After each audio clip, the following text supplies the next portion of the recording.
మకర రాశి వారికి ఈ రాశిలో రవి, బుధుడు, కుజుడు, శుక్రగ్రహ సంచారము, ద్వితీయ స్థానంలో రాహువు, తృతీయ స్థానంలో శనీశ్వరుడు, అష్టమ స్థానంలో కేతువు, ఈ రాశి నుండి 6వ గురువు సంచారం ఉన్నది.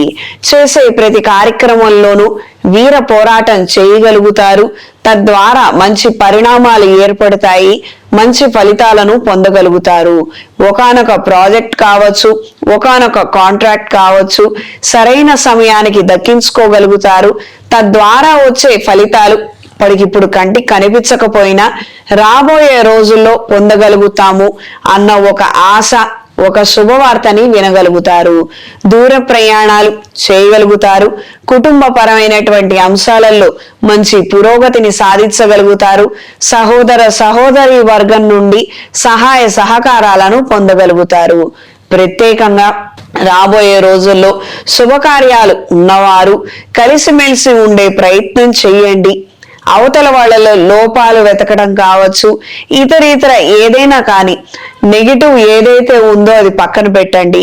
అసలు మనిషే నెగిటివ్, మాట్లాడితేనే గొడవ.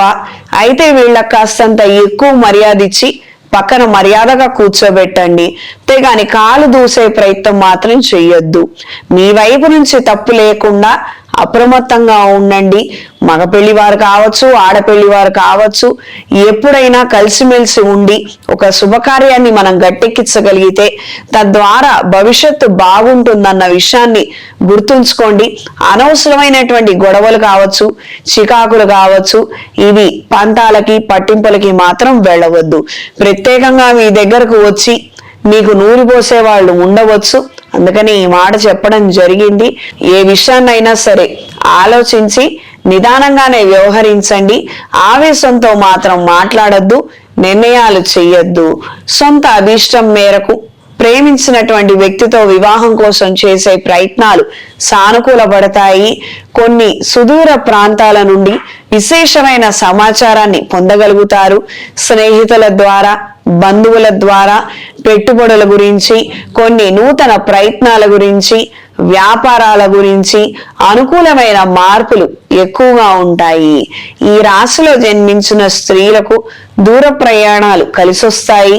వృత్తి, ఉద్యోగ, ఆరోగ్య వ్యవహారాలలో కాస్తంత జాగ్రత్తలు అవసరం.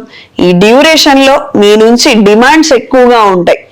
ఎప్పుడు ఏమి ఆశించని వాళ్ళు, ఎప్పుడు ఏమి అడగని వాళ్ళు కూడా కాస్త ఈ సహాయం చేసి పెడతావా, కాస్త ఈ పని చేసి పెడతావా, నువ్వు ఈ పని చేస్తే బాగుంటుంది అనుకుంటున్నాను, నువ్వు ఇలా ఉంటే బాగుంటుంది అనుకుంటున్నాను, నువ్వు ఇది నేర్చుకుంటే ఇంకా బ్రహ్మాండంగా ఉంటుంది. రకరకాలుగా పిల్లలు అనుకోండి, మీరు అలా ఉంటే బాగుంటుంది అనుకుంటున్నావమ్మా. జీవిత భాగస్వామి ఏదో డ్రైవింగ్ అనో, లేకపోతే సాంస్క్రిట్ అనో, లేకపోతే సంగీతం అనో, ఏదో నువ్వు నేర్చుకుంటే చాలా బాగుంటుందనో ఏదో ఒక సిఫార్సు, అడ్వైజు, సజెస్ట్ చేయడం అనేది జరుగుతుంది. కాస్తంత పాజిటివ్ గానే ఇది యాక్సెప్ట్ చెయ్యండి. మీకు అవకాశం ఉండి వీలు కుదిరితే అవి నేర్చుకునే విధంగా మీ మానవ ప్రయత్నం మీరు చెయ్యండి. తద్వారా బాగుంటుంది. పిల్లల కోసం కావచ్చు, కుటుంబ సభ్యుల యొక్క అభిష్టం మేరకు కావచ్చు, కొన్ని నూతన ప్రయత్నాలు మీకు కలిసి వచ్చే అవకాశం ఉంది. దీన్ని చక్కగా సద్వినియోగపరుచుకోండి. ఆధ్యాత్మిక కేంద్రాల పట్ల, ఆధ్యాత్మిక అంశాల పట్ల ఎక్కువగా ఆకర్షితులవుతారు. కొన్ని కార్యక్రమాలు చేయాలన్న ఆలోచనలు కలిగి ఉంటారు, కలిసి వస్తాయి. ప్రత్యేకంగా పని చేస్తున్నాం కానీ సాటిస్ఫాక్షన్ లేదు, ఎక్కడొకటి ఏదో ఒక టెన్షన్ గా ఉంటోంది. ఆఫీస్లో పనిచేస్తే ఇంట్లో టెన్షను, ఇంట్లో పనిచేస్తుంటే ఆఫీస్ టెన్షను, ప్రత్యేకంగా ఈ డిస్టర్బెన్స్ ఎక్కువగా ఉంది అని అనుకున్నవారు రాహుగ్రహానికి రాహుకాల సమయంలో లేదా ఉదయాన్నే మీకు ఎప్పుడైతే తీరిక ఉందో అప్పుడు నీలం రంగు ఒత్తులతో దీపారాధన చేయండి. ఈ రకమైనటువంటి టెన్షన్ పరిస్థితి నుంచి బయటపడగలుగుతారు. ఈ రాశిలో జన్మించిన వారికి ఈ వారం కలిసొచ్చే రంగు ఆకుపచ్చ, కలిసొచ్చే దిక్కు పడమర, కలిసొచ్చే సంఖ్య 8. ప్రతిరోజు అంగారక స్తోత్రాన్ని పఠించండి. ప్రత్యేకంగా ఈ రాశిలో కుజగ్రహ సంచారం ఉంది కాబట్టి ప్రతిరోజు గణపతి స్తోత్రము, సుబ్రహ్మణ్య స్వామి వారి స్తోత్రాన్ని విశేషంగా చదవండి. సహజంగా ఏ రాశిలో అయినా కుజుడు 48 రోజులు ఉంటారు కాబట్టి ఈ రాశి వాళ్ళు ఒకవేళ 41 రోజులు దీక్షగా స్వామివారి పూజలు చేసుకోగలిగితే మంచి ఫలితాలు సంప్రాప్తిస్తాయి. అంటే ఎక్కడ మనకి కోపం అవసరము, ఎక్కడ మనకి పట్టుదల అవసరము, ఎక్కడ మనం విడిచిపెట్టాలి అన్నది పర్ఫెక్ట్ టైమింగ్ లో పర్ఫెక్ట్ గా అక్కడ కూర్చొనే విధంగా పడుతుంది. ఈ కుజగ్రహ బలము, బలహీనత, ఎక్కువగా బలం ఉండడం ఏదైనా ఇబ్బంది. ఒకసారి ఒక కొమ్మను నరకాలంటే ఎంత బలం ఉపయోగించాలో అంత బలం ఉపయోగించాలి. కానీ ఎంత బలం ఉపయోగించాలన్నది ఎలా తెలుస్తుంది? మనకు ఒకటి ప్రాక్టీస్ ఉండాలి. కాస్తంత తక్కువ అయితే అది మొత్తం ఒకే వేటికి తెగదు, లేదా కాస్త ఎక్కువైతే దాని కింద ఉన్న బండ పగిలిపోతుంది. ఒక నాగ్గా ప్రవర్తించాలి కదా, అది ఈ విధంగా మనకి ఉపయోగపడాలి. మనకు అది తెలియాలి అంటే ఈ యొక్క కుజుడి యొక్క గ్రహస్థితి మన జన్మజాతకంలోనూ బాగుండాలి, గోచార రీత్యా బాగుండాలి.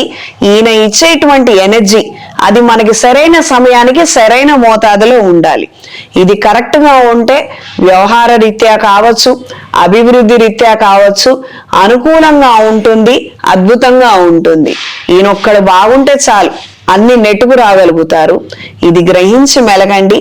ఈ యొక్క సదవకాశాన్ని ప్రత్యేకంగా ఈ రాశిలో ఆయన ఉచ్చ స్థితి మంచి బలాన్ని కలిగి ఉంటారు. ఆయన యొక్క అనుగ్రహం పొందితే సుదీర్ఘ కాలం నుండి ఉన్నటువంటి కోర్టు వ్యవహారాలు కావచ్చు, రుణాలు కావచ్చు, ఇతరితర ఏ వ్యక్తిగతమైనటువంటి అభివృద్ధికి ఆటంకాలుగా ఉన్నటువంటి సమస్యలన్నీ కూడా తొలగిపోతాయి. ప్రత్యేకంగా ఈయన అనుగ్రహం కోసం సుబ్రహ్మణ్య పాశుపత హోమాన్ని ఈ రాశి వారు జరిపించుకున్నట్లయితే మంచి ఫలితాలు సంప్రాప్తిస్తాయి.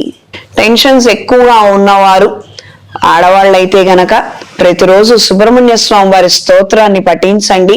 సుబ్రహ్మణ్య స్వామి వారి డాలర్కి కాస్తంత గంధం వేసి ఆ గంధాన్ని నుదుటిన ధరించండి. మగవాళ్ళు సుబ్రహ్మణ్య స్వామి వారి డాలర్ని గాని కంకణాన్ని గాని చేతికి లేదా మెడలో ధరించండి.